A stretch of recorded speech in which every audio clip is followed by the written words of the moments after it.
Hello my dear friends. Today learn about for the daily 5 English words. Okay, first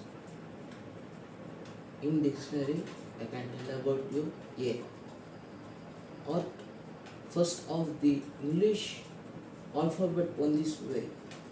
Second is abase, abacus.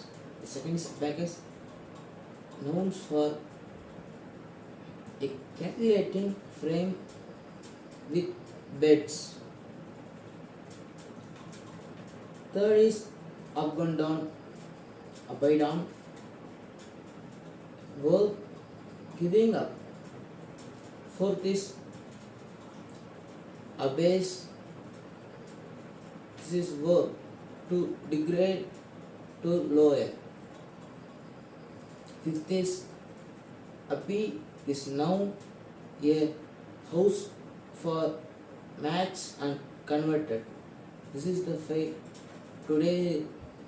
This is tomorrow to daily 5 words for learn English.